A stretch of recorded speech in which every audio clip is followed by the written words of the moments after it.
జయ జగదంబే. వాణి వేణుగారు ప్రశ్న: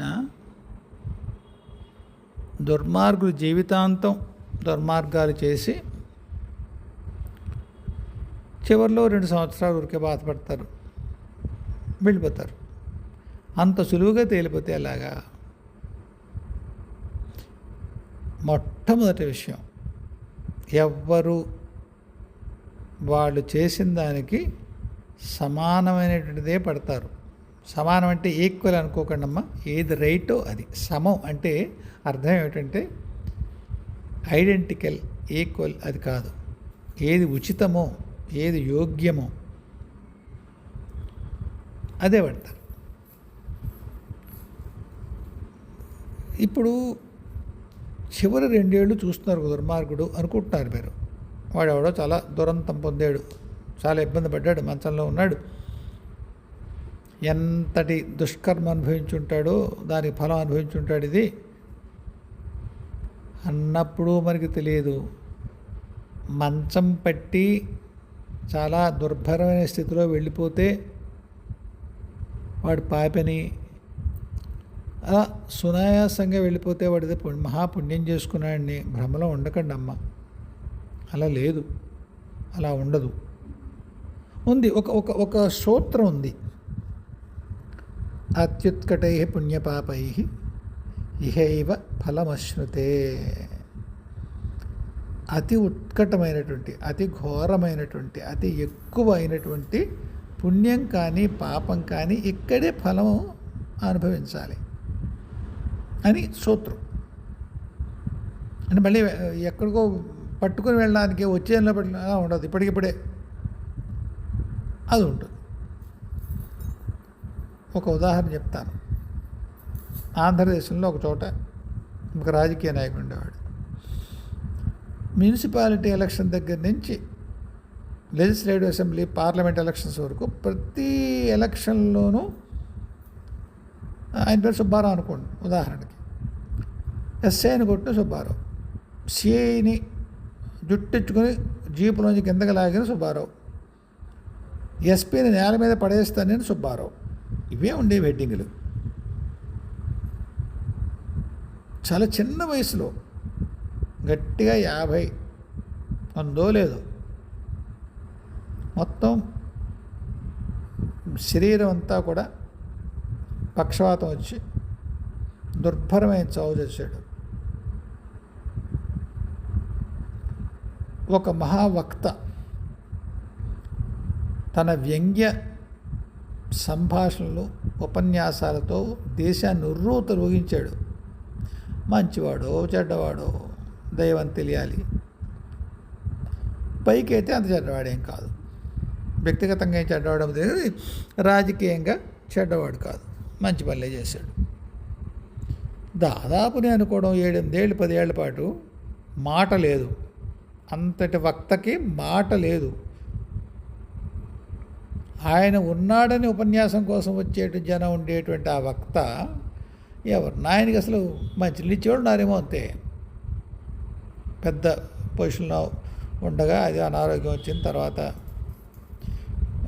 రాజకీయ సన్యాసం చేశాడు కనుక ఎప్పటిది అనుభవించాడు ఆయన. నాకు తెలిసిన ఒక మహానుభావుడు, నేను మహానుభావుడిని పదం ఎందుకు పడుతున్నానంటే వ్యక్తిగా ఆయన నాకు తెలుసు. ఆ వ్యక్తి చేతులెత్తి దండం పెట్టవలసిన వ్యక్తిత్వం, చరిత్ర, సచ్చరిత్రుడు. ఏమ్మా, మామూలుగా మనుషులకు ఉండే వ్యంగ్యాలు, కోపాలు ఉంటాయి కొంత. అంటే పూర్తిగా కేవలము నడుస్తున్నటువంటి మంచితనం అన్నీ అన్నం. కానీ మహానుభావుడు మాత్రం అవును, వేదమే జీవనంగా బతికాడు. హఠాత్తుగా ఆయన మొత్తం కూర్చోలేని పరిస్థితి, నుంచోలేడు, కూర్చోలేడు. ఆయన ఊరికి మన గదిలో చాపో మరి ఏమైనా మైకా కాగితం ఏదో వేసి పడుకోబెట్టారు అంతే, ఓ లాగ్ కట్టి. మలమూత్రాలు అక్కడే, పిలిచేవారు కాదు అని విన్నాను. ఎవరినో వచ్చి చూస్తే ఈయన అందులోనే పడి ఉండేవారు, శుభ్రం చేసేవారు, మాట్లాడగలరు. స్పృహ ఉంటుంది, ఏమీ కోమాలో ఉండరు. ఎంత దుర్భరమైన శిక్ష చూడండి. తెలిసి ఎటువంటి దోషం అంటే అంత శిక్ష పడవలసిన దోషం లేదు. నేను మహర్షిని అడిగాను, ఏమన్నా చేయొచ్చా తాతగారు? ఏం చేయమంటావు అన్న. ఆయన్ని పంపించేద్దామా అన్న. పెద్దగా ఇబ్బంది పడే జన్మలకి పైన లేవయ్యా, ఈ జన్మలోనే పడతాడు, పడినెవరాదు అన్నారు. ఎన్నాళ్ళు పడాలి? ఇంకా 4 ఏళ్ళు ఉంది.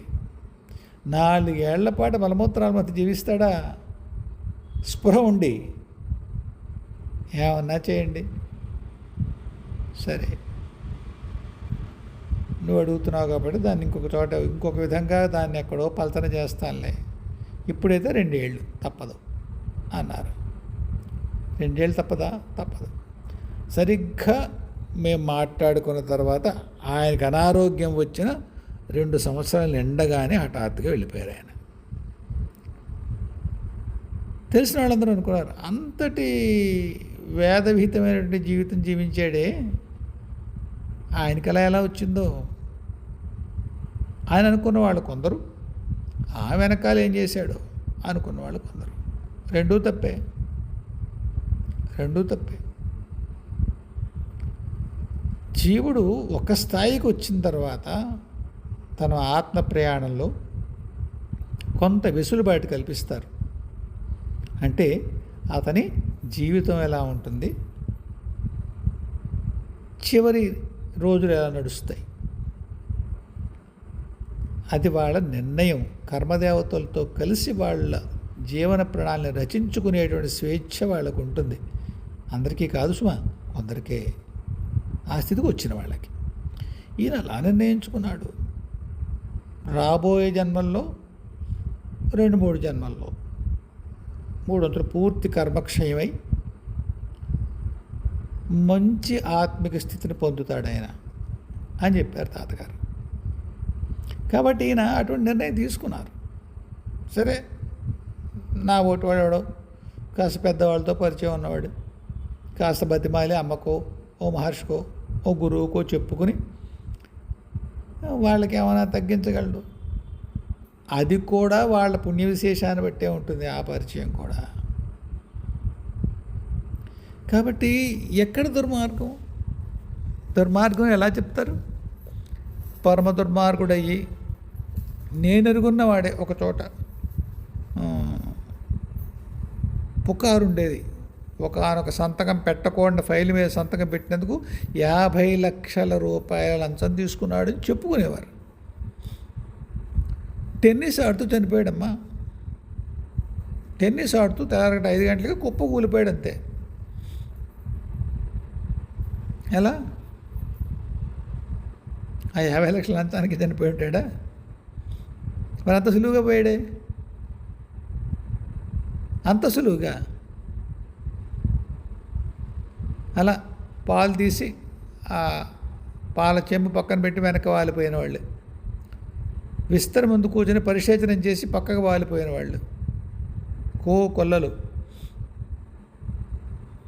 వాళ్ళందరూ కేవలము పుణ్యకర్మలేనా? మంచం పడి చనిపోయిన వాళ్ళందరూ పాపకర్మలేనా? దుర్మార్గులు అందరికీ కూడా దురంతమే వస్తుందా? అలా నిర్ణయాలు అనుకోకూడదమ్మా. కానీ ఒక్కటి విశ్వాసం ఉంచాలి. విశ్వాసానికి రుజువులు ఉండవు కదూ, రుజువులు ఉండవు, నమ్మికే ప్రధానం. దైవం అన్యాయం చెయ్యడు. దైవం అంటే ఎవరమ్మా? వెంకటేశ్వర స్వామి, కనకదుర్గమ్మ అనుకున్నారు. కాదమ్మా, మనం చేసేటువంటి కర్మే మన దైవం. సంస్కృతంలో కూడా అలాగే వాడతారు ఆ పదాన్ని. ఉన్మజ్జంతి నవజ్జంతి దైవస్యేకస్య లీలయా అని ఒక శ్లోకం. ఇది పూర్తి శ్లోకం ఎలా ఉంటుందో సరే, ఇది ఎప్పుడు అది అప్రస్తుతం. కానీ ములగడమైనా తేలడమైనా ఒక్క దైవం యొక్క లీల కారణంగా జరుగుతుంది. ఏ దైవం ఎవరు? మనం చేసుకున్న కర్మని దైవం అంటారు. వేదాంత పరిభాషలోనూ అంటారు, సంస్కృతంలోనూ అంటారు. దైవం అంటే 4 చేతుల వెంకటేశ్వర స్వామి కాదు. వెంకటేశ్వరం దైవం యొక్క ఒక రూపం కాదన నేను. దైవాన్ని ఇక్కడ అర్థం చేసుకోవాల్సిన కర్మగా మనం చేసిన కర్మ, పుణ్యకర్మ, తత్సంబంధమైన సుఖానుభవం జరిగి తీరాలి. పాపకర్మ తత్సంబంధమైన దుఃఖానుభవం అనుభవించి తీరాలి. కానీ ఒక్క మెలికుంది ఇక్కడ, పుణ్యకర్మ అంతా సుఖానుభవం కానక్కర్లేదు. ఎప్పటి ఇంకా పూర్వజన్మదో పైన జరిగిన ఒప్పందాలు, విశ్వప్రణాళిలో నిజంగా మనం ఏమన్నా అందులో భాగం ఉంటే అందులోనూ మన పాత్రను బట్టు అప్పటి దైవం యొక్క అవసరం, ఆయన లీలకి కావాల్సిన పాత్రల యొక్క అవసరము, ఇన్ని కారణాలతో ఒక్కొక్కసారి మన పుణ్య సంపద మనకి అనుభవించడానికి కాకుండా మన ఆధ్యాత్మిక మార్గానికి పెట్టుబడిగా వాడిస్తారు. అలాంటప్పుడు మీకు దుష్కర్మలకి అంతా ఇక్కడ కష్టం పడుతున్నట్టు, పుణ్యకర్మలకి ఏవి కూడా మీకు ఇక్కడ అకౌంట్ చెప్పబడినట్టుగాను కనిపిస్తుంది. చాలామంది అంటారు కదా, మంచి వాళ్ళకి ఎందుకు కష్టాలు వస్తాయి, ఎందుకు వస్తాయి మంచి వాళ్ళకి అంటే, ఇప్పుడు మంచివాళ్ళుగా మారారు. గత జన్మల్లో వాళ్ళ చరిత్ర ఏమిటో మనకు తెలియదు కదా. ఎక్కడో మెలిక పైన జరిగిన జన్మాంతరాల్లో, నాయన ఇన్ని చేస్తున్నావు ఏమిట్రా, చాలరా బాబు, యథాపాలు చాలు, ఊరుకోరా నాయన అన్నారు. ఇంక లాభం లేదు ఈ జీవితం, మంచిగా మొదలుపెట్టాడు. నేను అంటేనే ఉదాహరణ, పిల్లలు ఆడుకునేసేపు ఒకలా ఉంటుంది, ఇంట్లోకి వస్తానంటే శుభ్రం చేసి రమ్మంటారు. అలాగే వెనక్కి వెడదాం అనుకుంది జీవాత్మ, మంచిగా జీవించిన అన్న అన్నారు. మంచిగా జీవించినప్పుడు ఏం చేయాలి, అందులో మంచిగా జీవించడంలో ఒక భాగం పాత దుష్కర్మలన్నీ కూడా ప్రక్షాళన చేసుకోవడం. అంచేత మంచి వాళ్ళకి కష్టాలున్నట్టుగా కనిపిస్తాయి. దుర్మార్గులు ఇంకా ఆడుకుంటున్నారు బయట, అటువంటి పిల్లలు ఆడుకొని చిన్న చిన్న దెబ్బలు తగిలితే అక్కడే బంద రాసుకుంటారో మట్టి రాసుకుంటారో, అక్కడో గోడ చావం తాకుంటే పసరు రాసుకుని మళ్ళీ ఆడేసుకుంటారు. ఇంట్లోకి వద్దాం అనుకున్నప్పుడు కదా ప్రక్షాళన. అంచేత దుర్మార్గులందరూ చివరిలో 2 ఏళ్ళు పడిపోయి దులిపికి వెళ్ళిపోతున్నారు, మంచివాళ్ళందరూ కష్టపడుతున్నారు. ఇలా అనిపించడం సహజమే, కానీ ఒక్క జన్మ చూడకండి. సనాతన ధర్మంలో ఉన్న వాళ్ళందరూ నమ్మవలసిన ఒక్క విషయం ఏమిటంటే, పునర్జన్మ ఉంటుంది. ఇతపూర్వం అనేక జన్మలు సాగే, ఇకపైన సాగుతాయి. ఏమ్మా, సరే. ఇంకా జ్యోతి అడిగింది, నాన్న ఒక ప్యారలల్ సమాంతర వ్యవస్థ నడుస్తున్నట్టు తోస్తుంది, మరి దాన్ని ఎలా డీల్ చేయాలి? లేదా దైవం అంటే ఇక్కడ మళ్ళీ కర్మ కాదు, దైవీ వ్యవస్థ.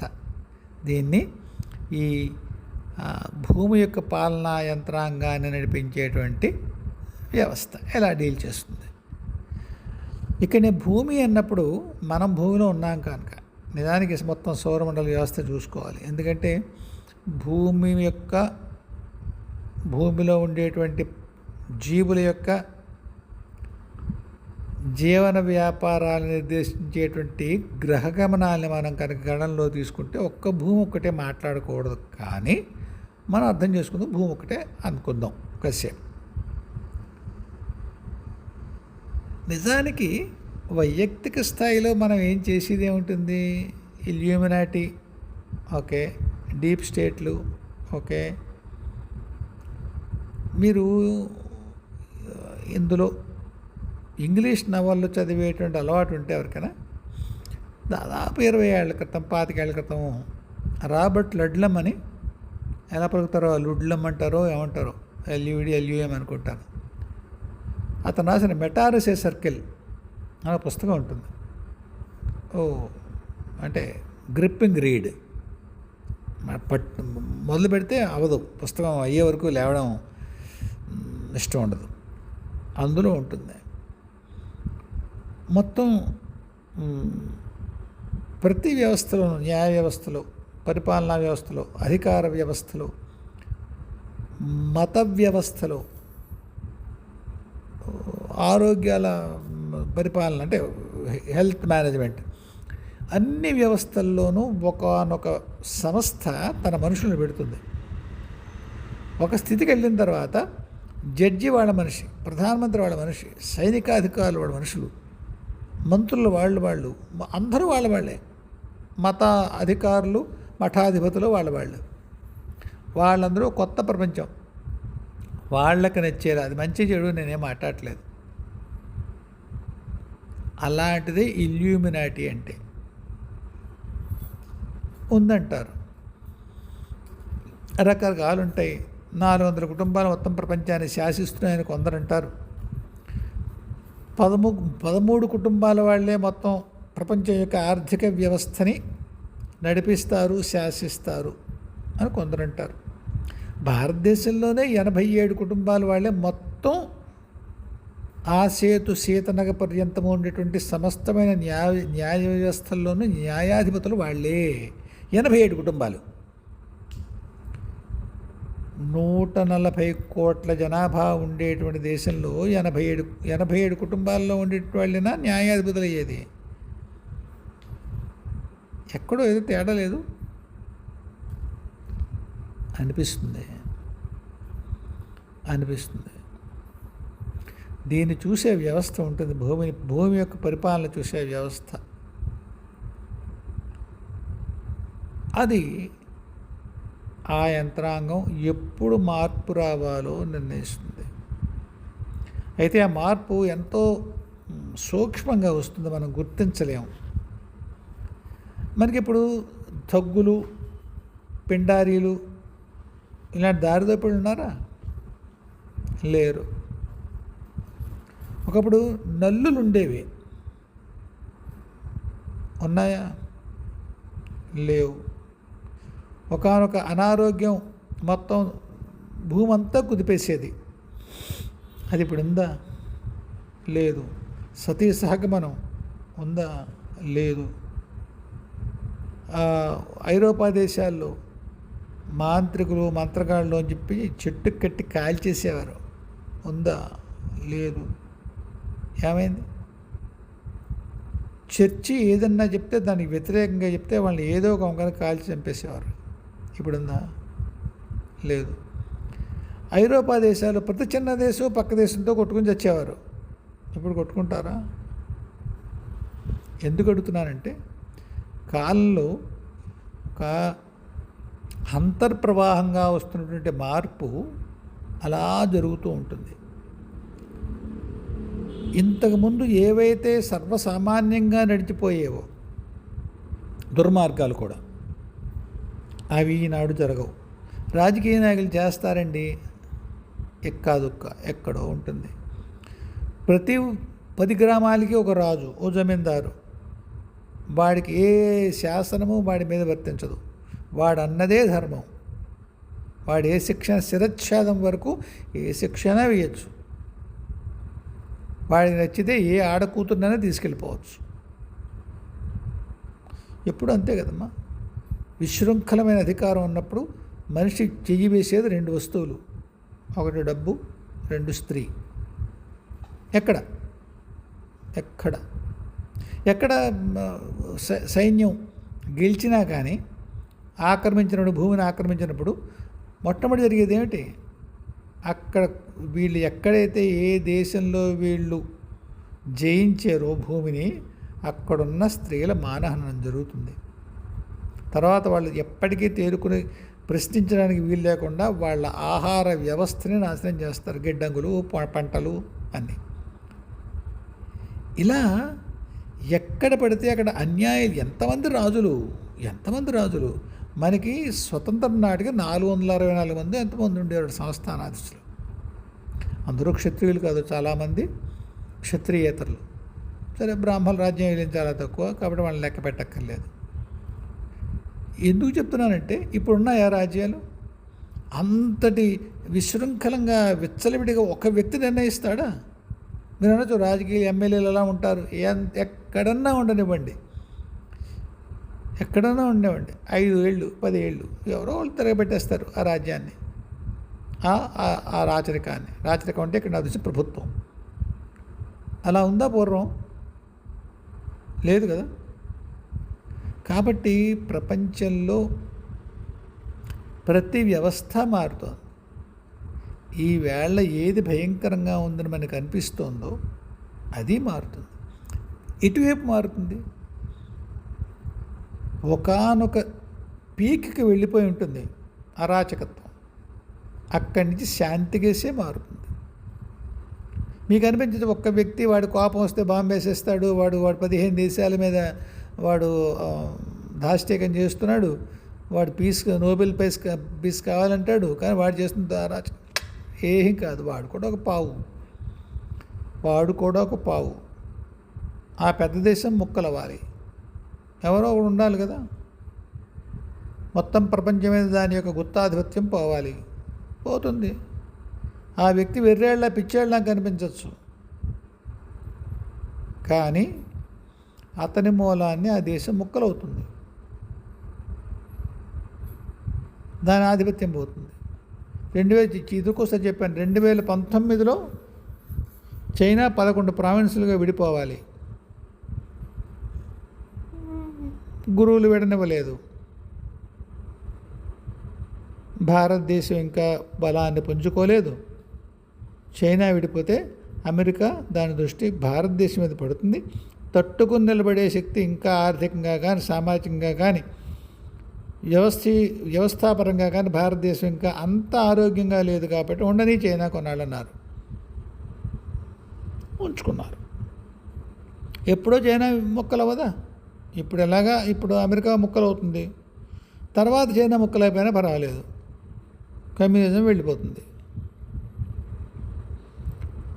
ఒక్క వ్యక్తి మొత్తం దేశం అంతా కిరసనాయలు పోసి ఉంచాను, అంటించేస్తాను అన్నాడు ఒక రాజకీయవేత్త. అతను తిట్టుకుంటున్నాం, నిజమే. కొందరికేమో అతను పిచ్చివాళ్ళ ఉంటారు, కొందరికి మహాదుర్మార్గమైనటువంటి పోకడలు, దుర్మార్గం, విషం నింపుకున్నటువంటి భారతదేశం పట్ల, సనాతన ధర్మం పట్ల వికృతమైనటువంటి మానసిక స్థితికి కలిగిన ఒక రాజకీయ నాయకుడిగా అతను కనిపిస్తాడు. కానీ అతని దుర్మార్గపు పోకడలు, అతని స్నేహితులు, అతను కూర్చుకున్నటువంటి ఒక బృందం, దీని కారణంగా సనాతన ధర్మంలో సనాతన ధర్మవాదులందరూ కూడా దగ్గరవుతున్నారు, మెలకువ తెచ్చుకుంటున్నారు, జాగృతిని పొందుతున్నారు. కాబట్టి చేదుగా ఉండే ఒక మాత్ర శరీరంలో ఉండి దానికి యాంటీబాడీస్ని తయారు చేసుకుంటుంది ఏమిటో అనారోగ్యాలకి. కాబట్టి వాడు ఉండాలన్నారు ఒకప్పుడు. ఈ వ్యక్తి ఉండాలా అని అడిగాను నేను. అయ్యో వాడి మూలాన సనాతన ధర్మం కాపాడు, అదేంటి దుర్మార్గుడు కదా? కాదు, వాడి మూలాన్ని.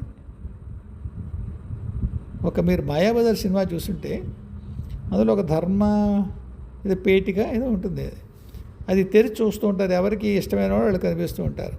కృష్ణుడు తెరిచినప్పుడు శకుడు కనిపిస్తాడు. అదేంటి శకుడు ఎలా కనిపించాడు? ఆయనే మొత్తం ఆ భారత యుద్ధానికి కృష్ణుడికి సహాయం చేసింది ఆయనే కదా, శకునే. మరి కృష్ణుడికి ఆప్తుడు ఎవరు ఉంటారు? అదే సినిమాలో ఒక పాట ఉంటుంది, బళ్ళి బళ్ళి బళ్ళి బళ్ళి దేవా బాగున్నదయ్యా నీలా, నీ వారెవరో పై వారెవరో. పాండవులు ఆయన వాళ్ళ ఎన్ని కష్టాలు పడ్డారు. పాండవులు ఎంత ఉపకరణాలో కౌరవులు అంతే ఉపకరణాలు కదా. తెట్టంతా ఒక పక్క, తేటంతా ఒక పక్క అన్నట్టుగా మొత్తం శస్త్రము అస్త్రము వాడగలిగే ప్రతి వ్యక్తిని చంపేశాడు, అవి లేకుండా చేశాడు. దానికి కావాలి, ఎవరు కావాలి? ఒక దుర్యోధనుడు కావాలి, ఒక శకుని కావాలి. మరి వాళ్ళు దుర్మార్గులా? ఏ విధంగా? ఒక్కటి చెప్పండి, కృష్ణుడు ఏ ధర్మాన్ని స్థాపించాడు? ఎవరిని చెప్తారా? కృష్ణుడు ధర్మ సంస్థాపనార్థం సంభవామి యుగే యుగే. ఏ ధర్మాన్ని స్థాపించావు?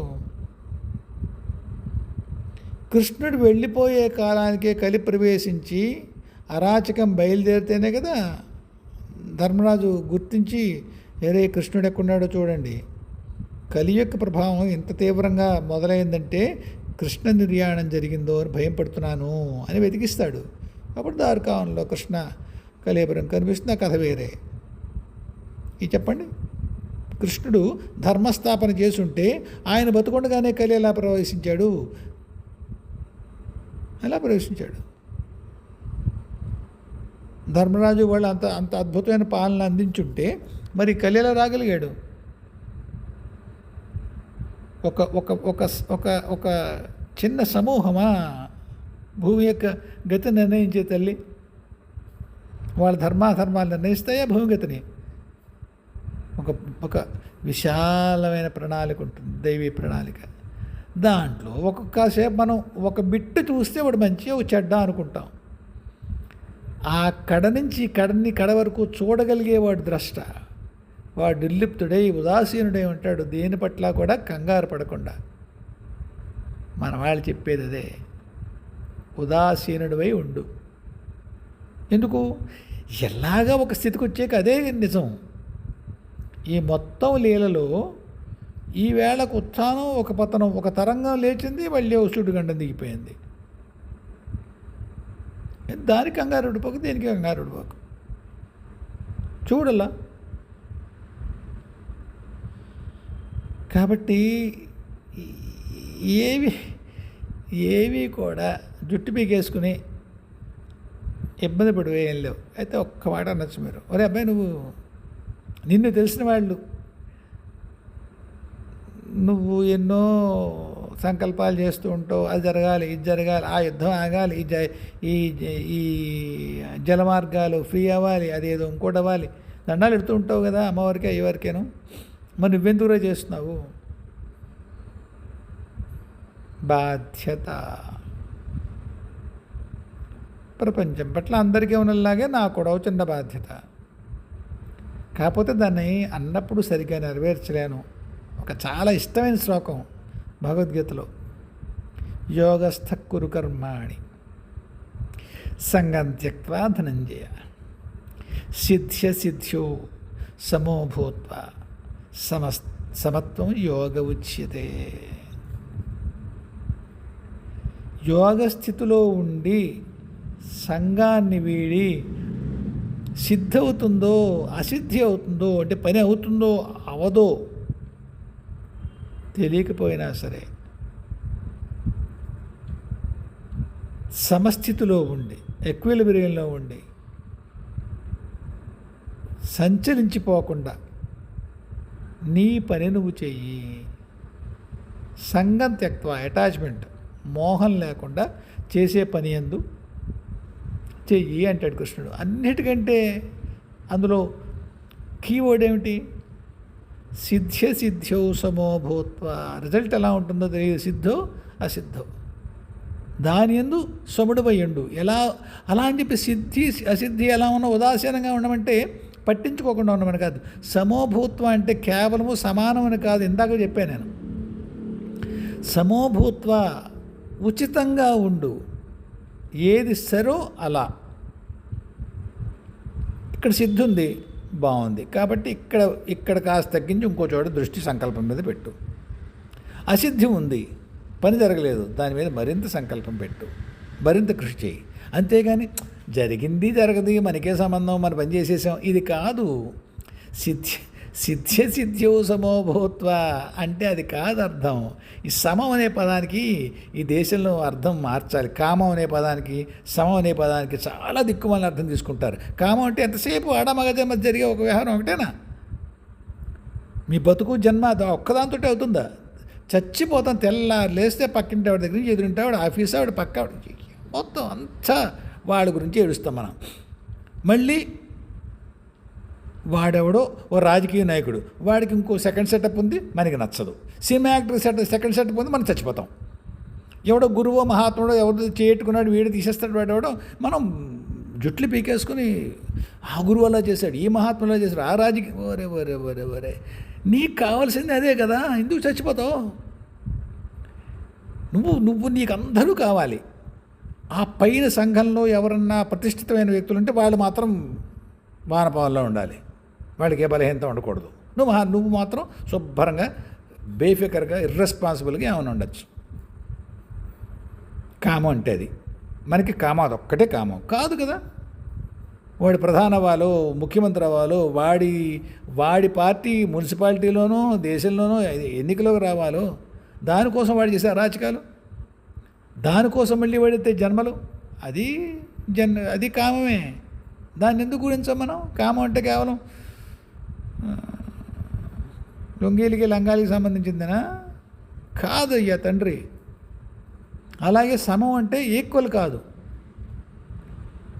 ఉచితం. ఏది సరి అది సమం అంటే. సిద్ధ్యో సమభూత్వ అంటే అక్కడ ఉచితంగా ఎలా చేస్తే రైటో అలా సంకల్పం చేసి దాన్ని చేయాల్సిన ప్రయత్నం చేయనాన్నా. అది చాలా ఇష్టమైన శ్లోకం నాకు. కొంత చేస్తాను, కొంత చేయను. ఇగో వీర్రాళ్ళు ఉంటారు కదా, మా తాతగారు మహర్షి ఉంటారు. ఎప్పుడెప్పుడైనా మా గురువుగారు ఈ మధ్య ఆయన ఆ విషయంలో పెద్దగా ఇబ్బంది పెట్టట్లేదు, కానీ అమ్మ ఈ మధ్య కొంత ప్రత్యక్షత ఎక్కువ ఉంది కాబట్టి దాని వరకు తింటూ ఉంటాం. అమ్మ వాడు ఏంటమ్మా ఇలా, వాడు గెలిచేసేటంటే వీడి గెలిచేసేటంటే, అమ్మ వాళ్ళని ఏంటే పట్టలేదు, అమ్మ ఇక్కడ పంటలు లేవిటే, వేదోగోల చెప్తుంది. కొన్నిసార్లు మారితేలేరా అంటుంది. తాతగారు ఏదో ఒకసారి అవదేవి కూడా అవుతాయని చెప్పేస్తారు. అది పర్లేదు నాన్న ఇక్కడ అయిపోతుందిలే అంటారు. అవదు, మంగళం అయిపోయింది. ఇదే తాతగారు అది మారుద్దాంలే నాన్న అనుకోలే. కాబట్టి లాంగ్ స్టోరీ షార్ట్, మన పని మనం చేసుకుని వెళ్ళాం. మన వరకు ఆయన పండిత్ శ్రీరామ్ శర్మ ఆచార్య గారు, మీరు ఎంతమంది ఆయన పేరు ఉన్నారో నాకు తెలియదు, ఆయన అనేవారట, మనం మారితే యుగం మారుతుంది. ఏమ్మా, మన వరకు ఇంకొకళ్ళని మన వల్ల ఇబ్బంది పడినివ్వకూడదు, ఇంకొకరి వల్ల మన ఇబ్బంది పడకూడదు. అది ఎక్కడ కుదురుతుందయ్యా? అది మన చేతిలో ఉందా? ఇబ్బంది పడ్డామంటే కష్టం కలుగుతుంది సరే, ఆ కష్టాన్ని మనస్సులో ధరించి వాడి దరిద్రం వాడికి అదే అయిపోవాలి, వీడికి ఇదే అయిపోవాలి, మనం కునారిల్లిపోయి వాడిని శపించి మన జీవితం భ్రష్ చేసుకుని అలా హర్ట్ అవ్వకుండా ఉండడం వీలైనంత వరకు. మహాత్ములం కాదు కదా, సాధ్యం అయినంత వరకు ప్రయత్నం చేయడం అదే ధర్మం. ఇంకోళ్ళని ప్రతివాడు ఇంకొకరిని హర్ట్ చేయకుండా ఉండి తనకి దాన్ని హర్ట్ అవ్వకుండా ఉంటే ఎంత పెనుమార్పమ్మా భూమి మీద. ఒక సమాజం కాదు, మొత్తం భూమి మీద అంతే. కాబట్టి ముగించే ముందు ధర్మం అనేది ఒక్కొక్క యుగానికి ఒక్కొక్కలా ఉంటుంది. నేను చెప్తున్న మరుధర్మ స్మృతి గురించి మాట్లాడట్లేదు, ఆ ధర్మం గురించి మాట్లాడట్లేదు. ఏ ధర్మాన్ని అప్పుడు వచ్చిన అవతారం స్థాపించిందో సామాన్య ప్రజల దృష్టికి రాదు. వ్యాసుడు, వాల్మీకి చెప్పరు.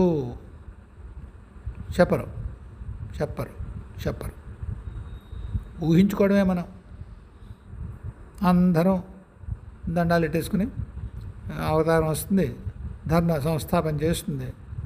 ఏ ధర్మ సంస్థాపన చేస్తుందో మనకి తెలియదు కాబట్టి ఊరికి దండం పెట్టుకోవడమే. ధర్మం మనకి తెలియదు. చాలామంది చెప్తారు ఈ భారతదేశంలో ఉన్న ఒక్క సుగుణం ఏమిటంటే అందరికీ అన్నీ తెలుసు, కానీ ఒక వ్యవస్థీకృతమైనటువంటి మతిమరుపు, దృష్టి లోపం అక్కడే ఉంటుంది. అది మన దృష్టి దాని మీద పడదు. చెప్పండి, మీ ఎవరికి తెలియదా? ఏ ధర్మం స్థాపించాడు కృష్ణుడు? 11,000 ఏళ్ళు పాలించాడు రామచంద్రమూర్తి అంటారు. అదే లెక్కలేవో ఉన్నదానికే. కోడలిలోనూ అమ్మని గురించి దుర్భాషలాడారే. మరి అంతకుమించి మార్గం లేదా?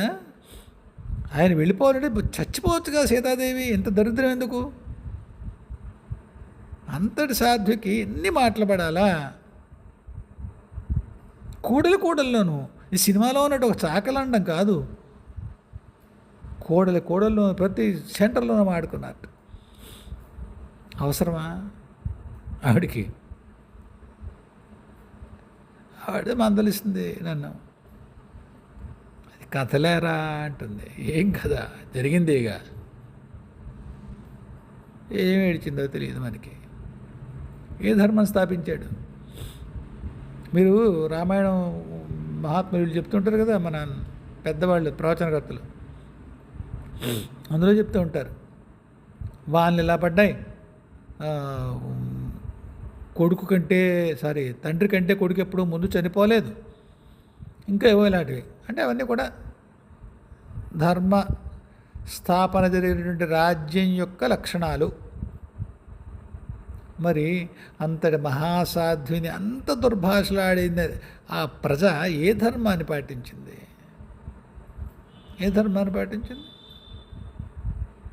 బాగుంది.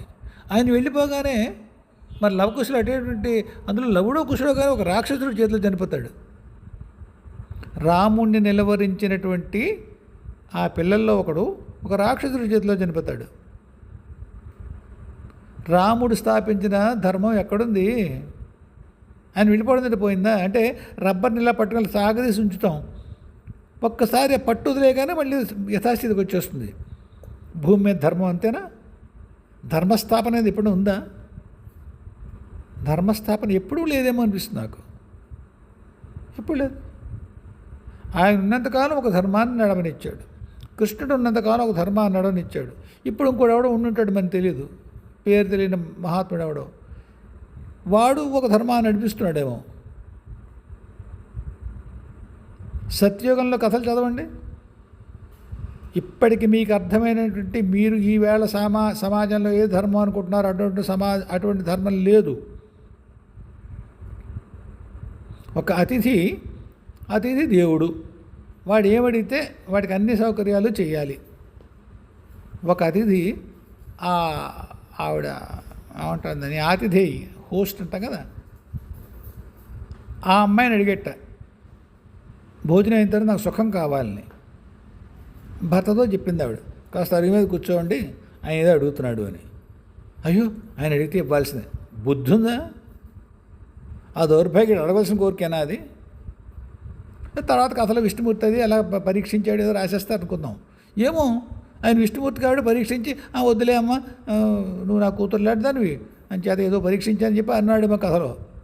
కానీ అదే ధర్మంగా ఒకవేళ ఆ సమాజం ఆచరించినట్టయితే ఎంతంతమంది ధర్మాలు ఆ ధర్మాన్ని యొక్క ఆలుసుకుని వాడుకుని జీవితాలు భ్రష్ట చేసి ఉండరు.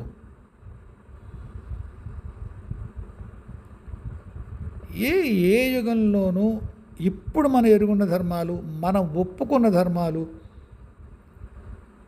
వాటికి అనుగుణంగా అన్నీ ఉండవు. కాబట్టి ధర్మం ఉందా లేదా?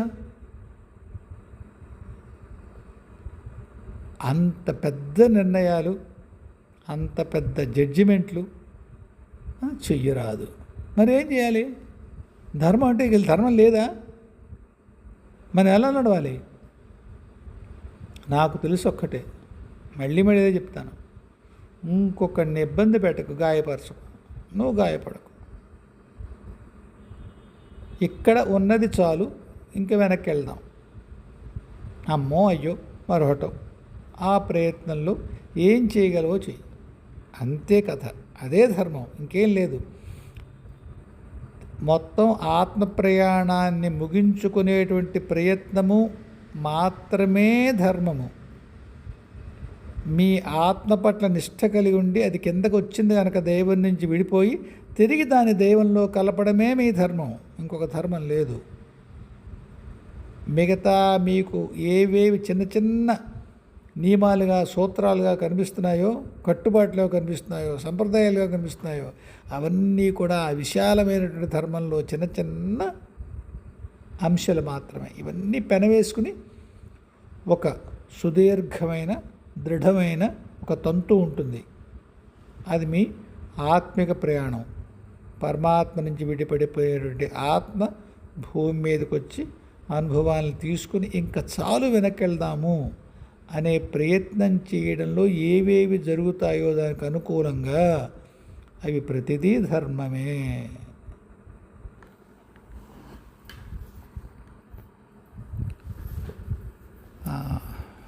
ఎవరు అడిగారు నన్ను? సుజాత గారా? ఒక్క క్షణం. శిరీష్ గారు అడిగారు 2 ప్రశ్నలు ఆవిడ. ఒకటి, దేవతలు దేవతల మీద కట్లవి వేస్తారా? కట్లు అంటే బంధాలు. అలాగే శ్రీవిద్య పరావిద్యనా? అమ్మ, ఈ ప్రశ్న భారతదేశంలో అందరికీ తెలుసమ్మా. దేవతల మీద కట్లు వేస్తారు కదా. ఇప్పుడే అమ్మ అనాదిగా వేస్తున్నారు. మనం అస్త్రశస్త్రాలు చూస్తామా? ఒక ఆయన నాగాస్త్రం వేస్తాడు, రెండో ఆయన గారుడాస్త్రం వేస్తాడు, ఒక ఆయన వారుణాస్త్రం వేస్తాడు, ఇంకొక ఆగ్నేయం వేస్తాడు. ఇలా ఒకదానికి ఇంకొక మంత్రం ప్రతిక్రియగా వేస్తూనే ఉంటారు. అది యుద్ధంలో. బయట అంతే.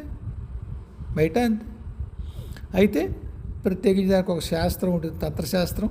ఏ మంత్రానికి ఏది విరుగుడు నేను చెప్పిన సులువుగా ఉండకపోవచ్చు. అవి అంచేత మనం చెప్పలేం. ఫలానా మంత్రానికి ఇది చాలా విశాలమైనటువంటి శాస్త్రం. దాన్ని ఇక్కడ నాకు దాని మీద అంత పట్టు లేదు, అక్కడక్కడ వినడమే. కానీ నేను ఎప్పుడు అలాంటి ప్రయోగాలు చేసింది లేదు. నాకల్లా ఒకటే, అంతే, లలితా పరమేశ్వరే. ఆమె దండం పెట్టుకుంటే ఆవిడ నిర్ణయిస్తుంది. ప్రత్యంగిరినే పంపిస్తుందో వారాహినే పంపిస్తుందో ఆవిడ ఇష్టం. అయితే నీకు ప్రత్యంగిర వారాహి పరిచయం లేదా? ఉంది. కానీ వాళ్ళని ఇప్పుడు ప్రయోగితిగా చూసినట్టుగా అంత గుర్తులేదు. ఒక్కసారి ఏదో తిరగడానికి ప్రత్యంగిరామని అడిగాను కానీ అంతకుమించి. అయితే ప్రత్యంగిరకి తిరుగులేదంటారు.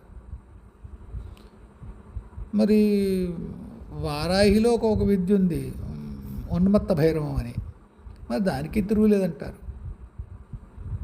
అయితే ఎన్నున్నా మీరు కనుక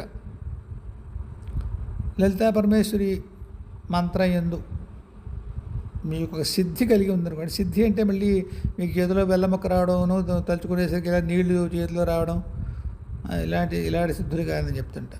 అమ్మ కృప మీకు ఎల్లవేళ రక్షగా ఉండే స్థితి ఉందనుకోండి, ఏ తంత్రాలు ఏమి చెయ్యవు. కానీ ఉంటాయి, కట్లు ఉంటాయి. ఇవి శ్రీ విద్యలో దేవతలు చెప్పాను. అది కాకుండా తక్కువ దేవతలకి ఇంకా ఒకళ్ళు ఉంటాయమ్మా. ఒకడు భైరవుడు ఉంటాడు, ఫలానా భైరవుడికి ఈ భైరవుడి విరుగు ఉంటుంది. వాడు భైరవుడే, వీడు భైరవుడే. ఇద్దరు ఒకానొక ఊళ్ళో, కోనసీమలో ఒక పల్లెటూరు, చాలా 70-80 ఏళ్ళ క్రితం 100 ఏళ్ళ క్రితం జరిగిన కథ అంటారు.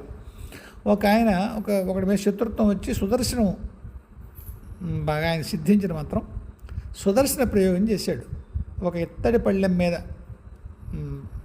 దాన్ని ప్రయోగం చేసి వదిలిపెట్టాడు.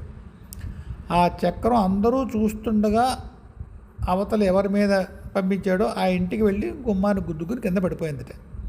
నేను అన్నాను, అదేమిటి మరి అంతటి సమర్థుడు గాలిలో వెళ్ళి ఇక్కడి నుంచి అక్కడికి వెళ్ళింది కదా అంటే, ఆ చెప్పినైనా పక్కపక్క నవ్వి అవతలవాడంతటి సమర్థుడు అని దీర్ఘం తీశారు. సుదర్శనానికి వాడేం ప్రతిక్రియ చేయగలిగాడు? లేదా వాడు మరొక విద్య చేస్తున్నాడు అనుకోండి, వాళ్ళ ఆసరికి సుదర్శనం సగౌరవంగా నేల మీద పడిపోతుంది. ఇది మనకి తెలిసిన విద్యలు. అవి కాక చిన్న ఉంటాయి, మనకి పేర్లు కూడా తెలియని కొన్ని క్షుద్ర విద్యలు ఉంటే ఒకదాని మీద ఒకటి కట్లు వేస్తారు. దేవతల మీద కట్లు ఉంటాయి. అయితే వాడు సుదర్శనవి వీడు సుదర్శనవి వేసాడు అనుకుందాం ఒక్కసారి వాదం కోసం. ఎవడు గట్టివాడో ఆ తపస్సులో వాడి యొక్క మంత్రప్రయోగం ఫలిస్తుంది. అయితే మంత్రప్రయోగం ఫలిస్తున్నాను అంతే, నేను కర్మరాధం లేదు. సుదర్శన చక్ర ప్రయోగం కారణం చేత ఏ కర్మ అతనికి రావాలో అది వస్తుంది. ఎందుకంటే శిక్షలు మనం కాదు విధించేది, దైవం విధించాలి. మనం వెన్ వీ ప్లే గాడ్, అంటే దైవం చేసే పనులు మనం చేయడం మొదలు పెడితే ఇలాంటి విషయంలో దాని పరిణామాలు కూడా మనం అనుభవించాల్సి వస్తుంది. అంచేత కట్లు ఉంటాయి. ఇంకా శ్రీవిద్య పరావిద్య అయినా ఊరికే అడిగారా అమ్మ? మీకు తెలియక అడిగారా? అసలు సందేహం అవసరమా తల్లి? శ్రీ విద్య పరావిద్య కాకపోతే ఏ విద్య పరావిద్య కాదు?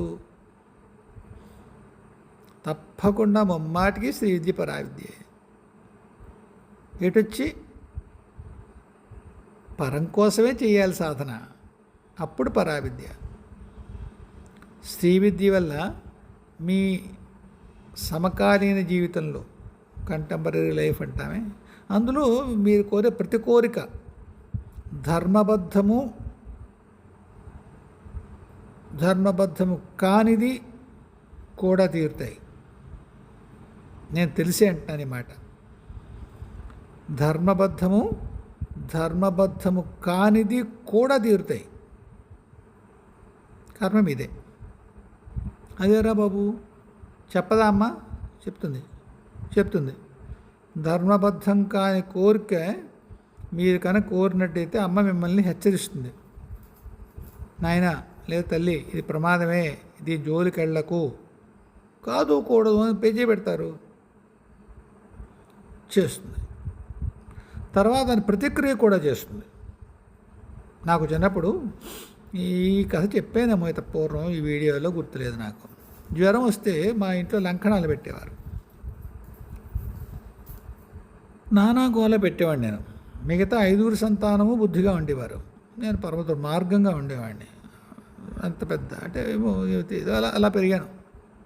వినేవాడిని కాదు మాట, నానా పేచి పెట్టేవాడిని. కాకరకాయ వేపడం విపరీతమైన ఇష్టం. మా అమ్మతో ఎవరు అమ్మ వాళ్ళకి బాగా చేస్తుంది, అలాగే మా అమ్మ అద్భుతంగా చేసేది. మిగతా అన్నదమ్ములు అప్పచెల్లెలు తింటుంటేను ఏడవడం, లేదా మా నాన్న స్కూల్కి వెళ్తుంటే మా నాన్నని చూసి మా అమ్మని ఎవరే ఆయన భోజనం చేస్తున్నారు రా, చూసి ఆడొకరా చండాలుడా అని కాడ నేలనేది కొట్టి ఏడ్చేసేవాడిని. అయిపోయింది.